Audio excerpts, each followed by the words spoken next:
सरदार अहमद साहब रहमतुल्लाह अलैह के पास ना एक बूढ़ी अम्मा अपना बेटा छोड़ गई। तो हज़रत साहब ने को 2 4 5 महीने रखा। तो बाद में उसकी अम्मा को बुला के कहा कि भाई तू बेवा है, बेटा तेरा यतीम है, मैं नहीं चाहता कि इसका वक्त ज़ाया हो। ये पढ़ने वाला कोई नहीं, सारे नहीं भाई पढ़ने वाले होते। अब यहाँ उलमा बैठे हैं, मैं बेअदब भी ना हो जाऊँ।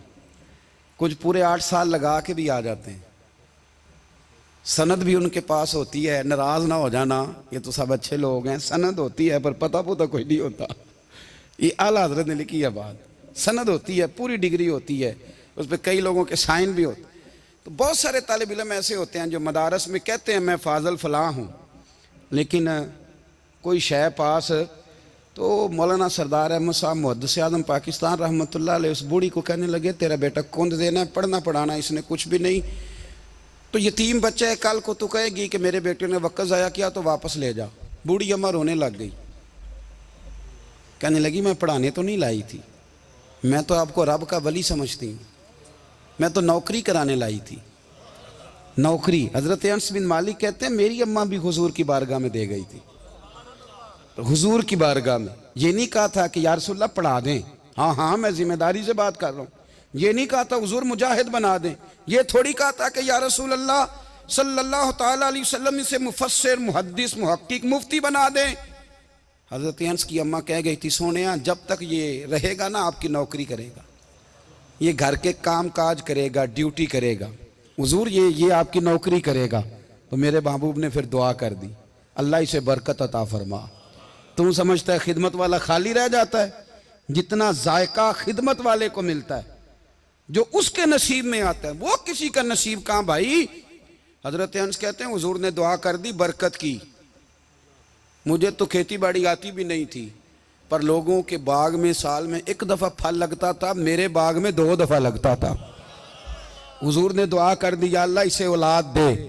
फरमाते हैं मेरे बेटे, मेरे पोते, मेरे नवासे, मेरी बेटियां, फरमाते हैं मैं जिंदा हूं और मेरी 100 औलादे मौजूद हैं।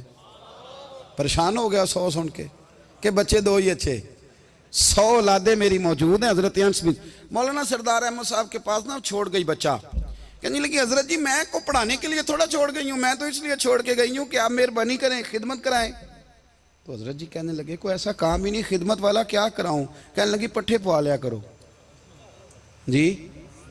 हूँ लड़ पेंदे ने, कहने ने बच्चे काम कर दें मदरसे का। हालांकि अब कहाँ बच्चे काम करते हैं, अब तो गुजर गया दौर, अब तो बच्चे काम कराते हैं। अब बच्चे भी नाराज हो रहे हैं, घूर घूर के देख रहे हैं। सही कह रहा हूँ आपको, बच्चे काम कराते हैं, बच्चे कहाँ काम करते। कहने लगी ये चारा डाले करेगा आपकी भैंसों को।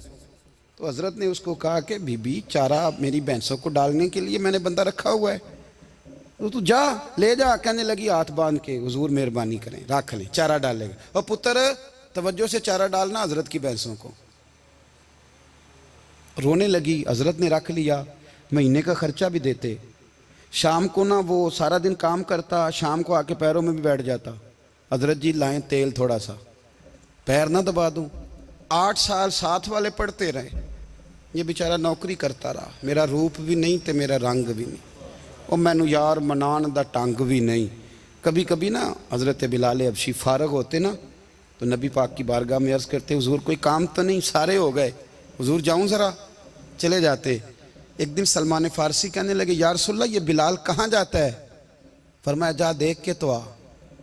हज़रत सलमान वापस आए तो आके रोने लगे, कहने लगे सोनिया जब यहाँ से जाता है ना तो जाके सैयदा फ़ातिमा की चक्की पीसनी शुरू कर देता, बीबी साहबा के काम करने लगता है, घर में जाके स्नैन की ड्यूटी करता है, वहाँ भी काम यहाँ भी काम।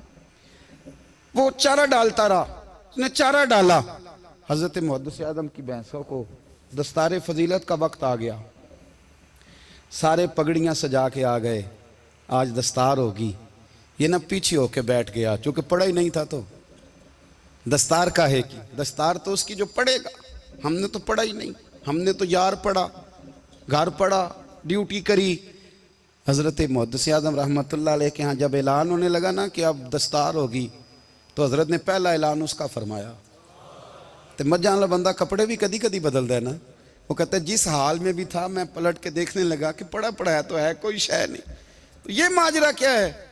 पीछे से उठ के आए तो कहते हैं बाकियों की दस्तार किसी आलिम ने की, किसी सूफ़ी ने की, लेकिन ये भैंसों को चारा डालने वाला जब आया तो मुहद्दिस आदम ने फरमाया पगड़ी के बाल को कोई हाथ ना लगाए, ये सारी दस्तार मैंने करनी है।